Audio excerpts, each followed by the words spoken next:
अस्सलामुअलैकुम dear students, हम 9वीं जमात की मैथ्स का आगाज़ करते हैं। हमारा पहला चैप्टर है मैट्रिसेस। तो सबसे पहले हम मैट्रिक्स डिफाइन करते हैं। Matrix is a rectangular array of rows and columns. The horizontal arrangement are rows 1 and 2, horizontal arrangement are rows and vertical arrangement are columns. ठीक है, तो इस मैट्रिक्स में हमारे साथ 2 रोज है और 2 कॉलम्स है। ठीक है, इसके बाद हम ऑर्डर ऑफ मैट्रिक्स की तरफ जाते हैं। तो ऑर्डर ऑफ मैट्रिक्स हमारे साथ है, order of matrix is equal to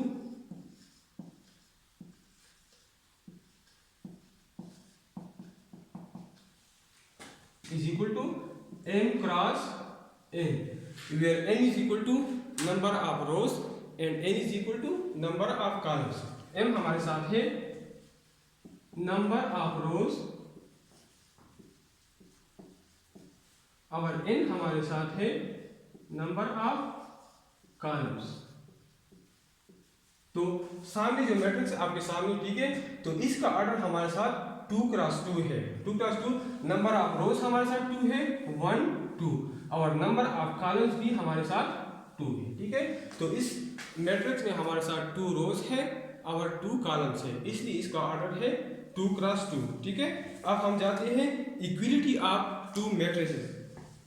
तो 2 matrices will be equal if their corresponding elements are equal। 2 matrices तब इक्वल होंगे अगर इनके करस्पॉन्डिंग एलिमेंट्स बराबर हो। ठीक है, तो इक्विलिटी ऑफ मैट्रिसेस के लिए 2 कंडीशन है। Equality of matrices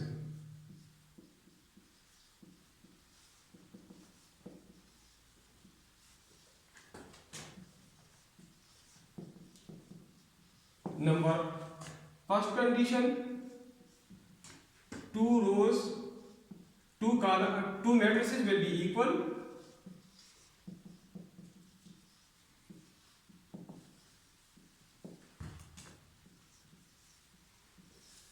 if they have the same order।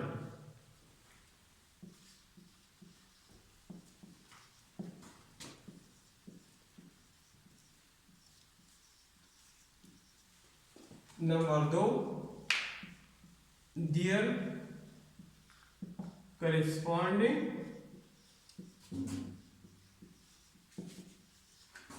elements are equal। ठीक है, तो फॉर एग्जांपल हमारे साथ 2 मैट्रिसेस हैं। पहला मैट्रिक्स है 2 4 3 6। Matrix B is equal to 1 + 1 2 + 2 3 5 + 1। अगर A और B को हम गौर से देख ले तो इन दोनों का ऑर्डर भी बराबर है। A का ऑर्डर भी हमारे साथ 2 क्रॉस 2 है और B का ऑर्डर भी हमारे साथ 2 क्रॉस 2 है, और इनके करस्पॉन्डिंग एलिमेंट्स भी बराबर है। करस्पॉन्डिंग एलिमेंट का मतलब ये है कि A11 बराबर होगा A11 का। A11 का मतलब ये है A11 पहले 1 का मतलब रो है, दूसरे 1 का मतलब कॉलम है। ठीक है, तो करस्पॉन्डिंग एलिमेंट का मतलब कि A11 बराबर होगा A11 का। ठीक है, इस तरह A12 बराबर होगा A12 का। A12 का मतलब first row and second column. A21 बराबर होगा A21 का। इस तरह A22 बराबर होगा A22 का। ठीक है, तो अगर इसको हम गौर से देख ले तो हमारे साथ A और B इक्वल मैट्रिसेस है। ठीक है, अब हम एक्सरसाइज की तरफ जाते हैं। Exercise 1.1।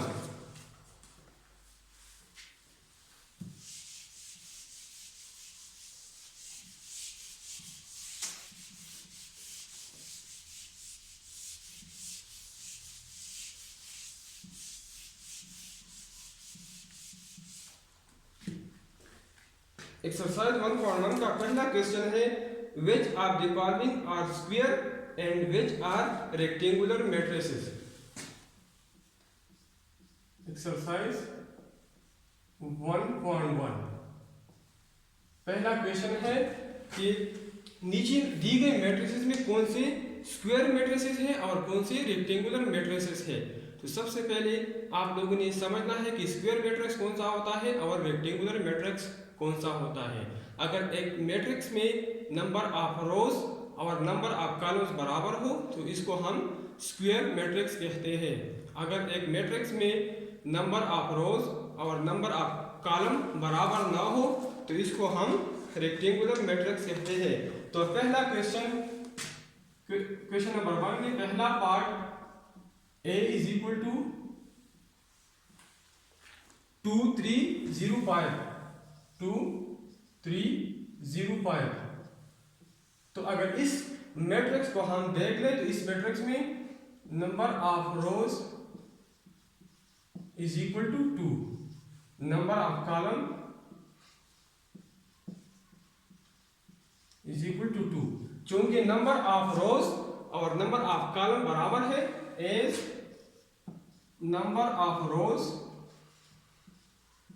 Is equal to number of columns, so a matrix is a square matrix।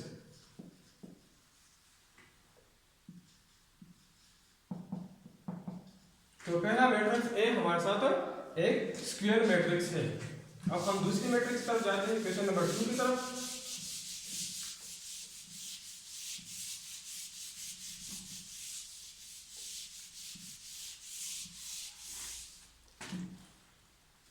तो पार्ट 2 हमारे साथ बी मैट्रिक्स है। बी इज इक्वल टू 6 3 -1 और 1 5 2। तो इसी मैट्रिक्स बी में हमारे साथ number of rows is equal to 2 1 2, number of columns is equal to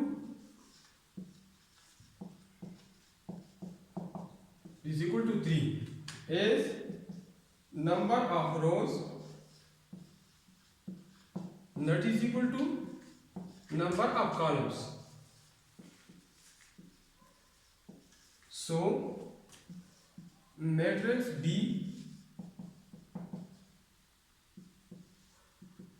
is a rectangular matrix।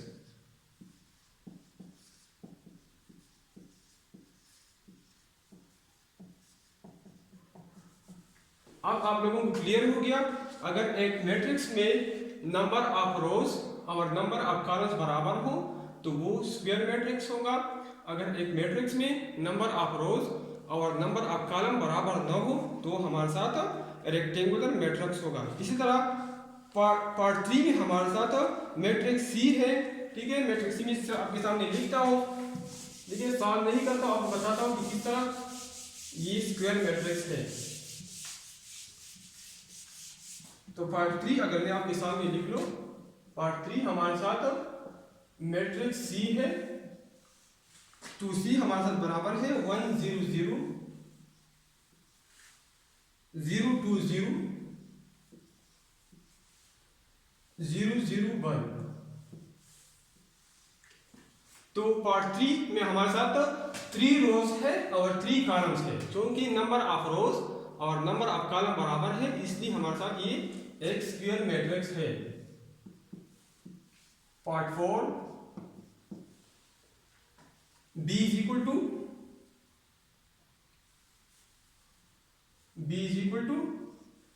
-5।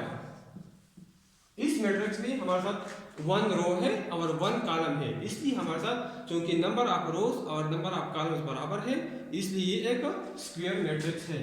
Part 5 matrix ई का नाम दिया है। ई हमारे साथ है -3 4।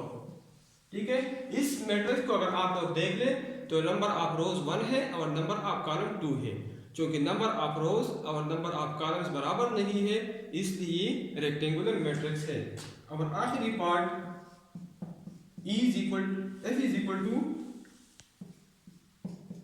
-1 7। इस मैट्रिक्स में हमारे साथ 2 रोज है और एक कॉलम है। नंबर ऑफ रोज और कॉलम बराबर नहीं है, इसलिए रेक्टेंगुलर मैट्रिक्स है।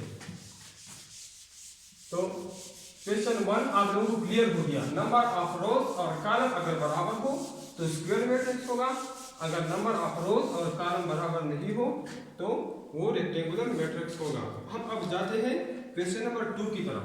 क्वेश्चन नंबर 2 में है list the order of the following matrices. पहले मैंने आपको एक्सप्लेन किया था order number m cross n, order हमारे साथ बराबर है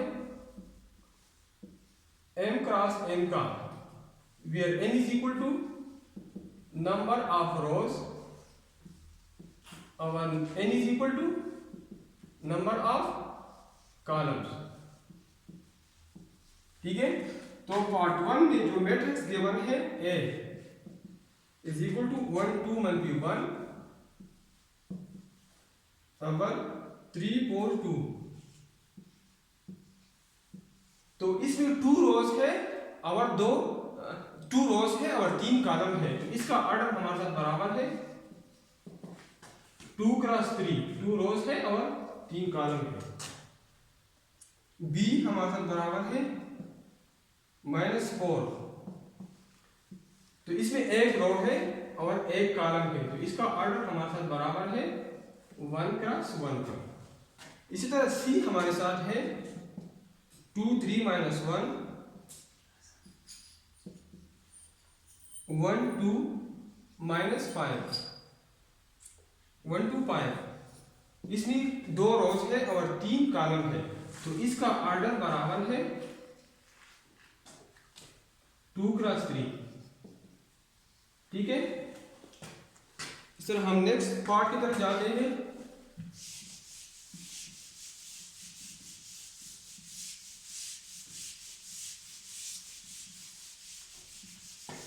क्वेश्चन नंबर 2 में हम पार्ट 4 की तरफ जाते हैं। तो पार्ट 4 हमारे साथ मैट्रिक्स F है, F इज इक्वल टू 2 1 3 2 4 -1, इसमें हमारे साथ 3 रोज है और 2 कॉलम है, तो इसका ऑर्डर हमारे साथ 3 क्रॉस 2 के बराबर है। पार्ट 5 हमारे साथ E है, E हमारे साथ बराबर है 3 2, तो इसका ऑर्डर हमारे साथ बराबर है 1 क्रॉस 2, 1 रो है और 2 कॉलम है। इसी तरह आखिरी पार्ट 6 हमारे साथ बराबर है D इज इक्वल टू 1 2 3 6 5 9 0 0 0, 3 रोज है और 3 कॉलम है, तो इसका ऑर्डर हमारे साथ बराबर है 3 क्रॉस 3 का।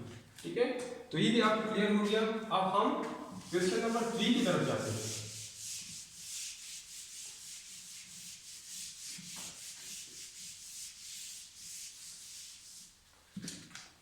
क्वेश्चन नंबर 3 है, हमें एक एलिमेंट A गिवन है, F A is equal to 3 2 -4 3 2 -4 -2 5 0 2 1 5 -3 4 6।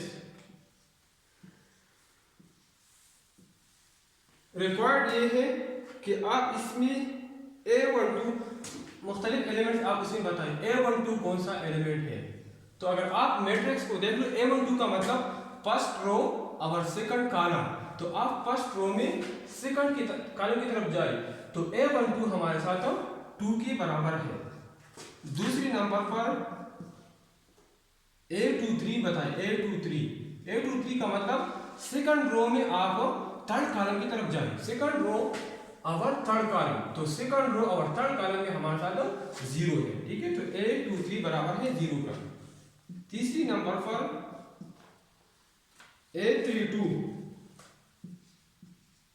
A32 का मतलब थर्ड रो में सेकंड कॉलम की तरफ जाए, थर्ड रो और सेकंड कॉलम, तो थर्ड रो ये है, फर्स्ट सेकंड थर्ड, और सेकंड कॉलम ये है, तो a 3 2 हमारे साथ 1 के बराबर है।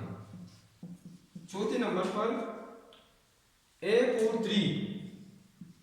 3 का मतलब फोर्थ रो और थर्ड कॉलम, फोर्थ रो ये है और थर्ड कॉलम, ये बराबर है 6 का। पांचवें नंबर पर A13 का मतलब फर्स्ट रो और थर्ड कॉलम, फर्स्ट रो और थर्ड कॉलम हमारे साथ इज इक्वल टू -4, और आखिरी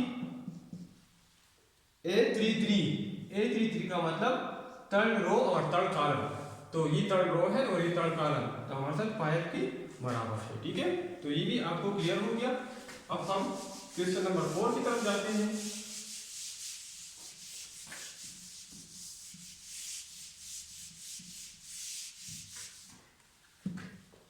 तो क्वेश्चन नंबर 4 है which of the following matrices are equal, कौन कौन से मैट्रिसेस बराबर है।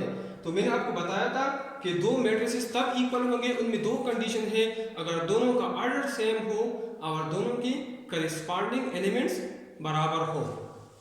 तो चार मैट्रिसेस गिवन है, A is equal to 2 5 1 3,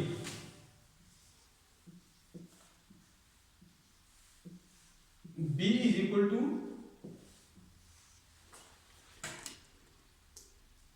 2 5 4 3,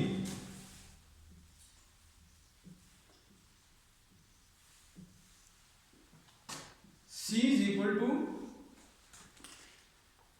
1 plus 1 3 plus 2,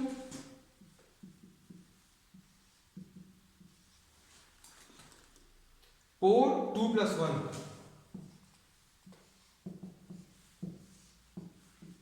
D is equal to 2 4 plus 1 और 3 1। अगर इन सब मैट्रिसेस को हम गौर से देख ले तो हमारे साथ B और C हमारे साथ इक्वल मैट्रिसेस है, इन दोनों का ऑर्डर भी सेम है, करस्पॉन्डिंग एलिमेंट्स भी बराबर है। A11 is equal to 2, इधर A11 is equal to 2, A12 is equal to 5, A12 is equal to 5, A21 is equal to 4 और A22 is equal to A22 is equal to 3 और A22 is equal to 3। ठीक है, तो B and C are equal matrices। अब अगर हम A और D की तरफ देख लें तो दोनों का ऑर्डर सेम है, लेकिन दोनों इक्वल मैट्रिसेस नहीं। इधर हमने एक गलती की है, ये 1 3 है, ये 3 1 नहीं है, ये 1 3 है। ठीक है, तो अगर दोनों को देख ले ऑर्डर भी सेम है, करस्पॉन्डिंग एलिमेंट बराबर है, A112 A112 A12 5 A12 5 A211 A211 A223 A223। ठीक है, तो A and D are equal matrices।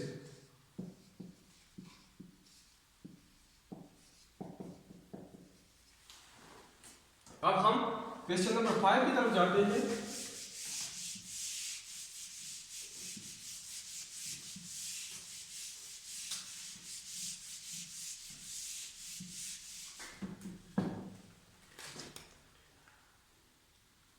Let A is equal to, question number 5 given है, let A is equal to 2 minus 3 U 0, A is equal to 2 minus 3 U 0, और B is equal to V minus 3 5 W।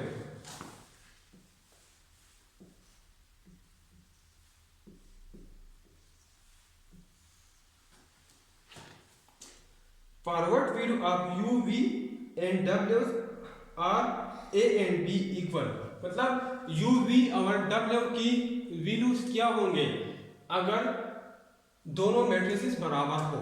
ठीक है, तो matrices के बराबर equality में मैंने आपको बताया था कि दो मैट्रिसेस तब बराबर होंगे अगर इनके ऑर्डर सेम हो और करस्पॉन्डिंग एलिमेंट्स बराबर हो। ठीक है, तो अगर इसकी करस्पॉन्डिंग एलिमेंट हम बराबर कर लें तो हमारे साथ यू बी और डब्ल्यू की वैल्यू मालूम कर सकते हैं। ठीक है, तो to matrices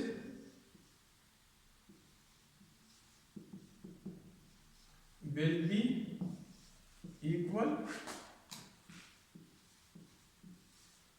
if they have the same order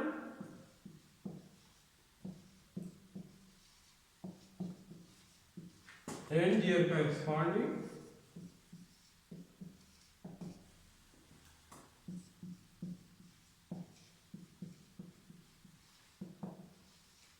elements are equal.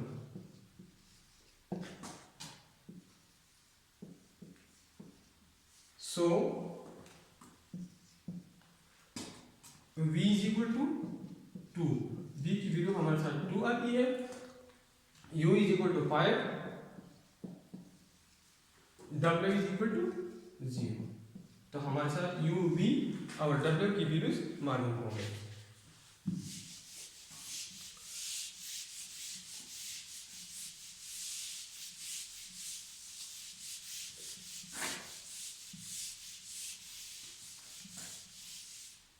अब हम जाते हैं क्वेश्चन नंबर 6 की तरफ। तो क्वेश्चन नंबर 6 में हमें एक मैट्रिक्स गिवन है, इसको हम मैट्रिक्स ए कहते हैं। Let A is equal to x plus 3 z plus 4, x plus 3 z plus 4, 2y 1b7,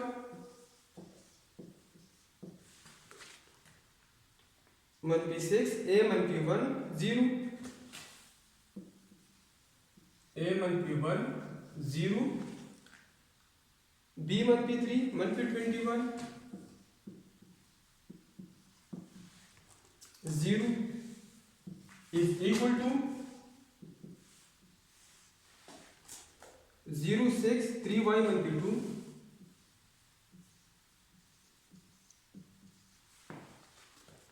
-6 -3 2c plus 2,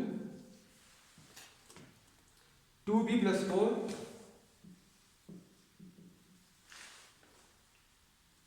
-21 0।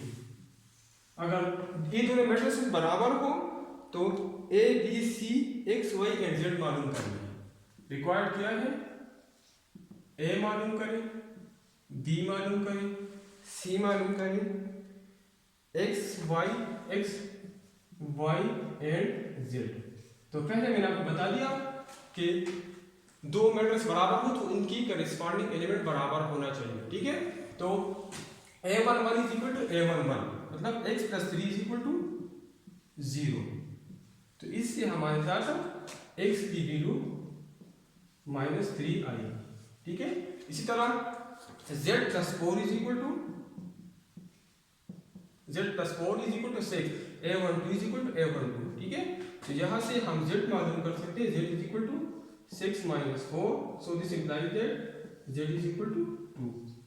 z की वैल्यू भी हमारे साथ मालूम होगी। ठीक है, इसी तरह a13 is equal to a13 2y -7 is equal to 3y -2।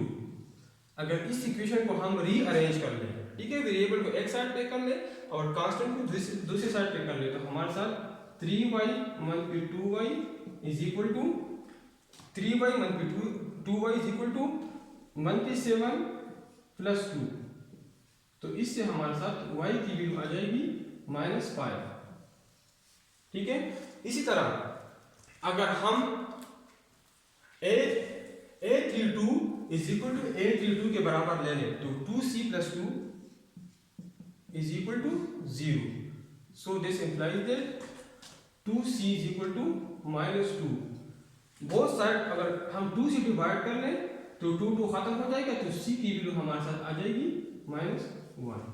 ठीक है, इसी तरह अगर हम a22 को अगर हम a22 के बराबर ले लें, ठीक है, a22 को अगर हम a22 के बराबर ले लें a -1 is equal to -3. So this implies that a is equal to -3 plus 1. तो a is equal to -2. तो a की वैल्यू भी मालूम हो गई, ठीक है। x y z a और c की वैल्यू हमने मालूम की। b के लिए अगर हम a31 को अगर हम a31 के बराबर ले लें तो हमारे साथ b-1 b-3 is equal to 2b plus 4। अगर इस इक्वेशन को हम रीअरेंज कर ले तो हमारे साथ आएगा 2b-b is equal to 2b-b is equal to -3, ये b है, ठीक है, -3 -4। तो 2b-b से हमारे साथ b आ जाएगा और -3 -4 हमारे साथ -7 के बराबर है, ठीक है। तो हमारे साथ x y z और a b c की वैल्यूज मालूम।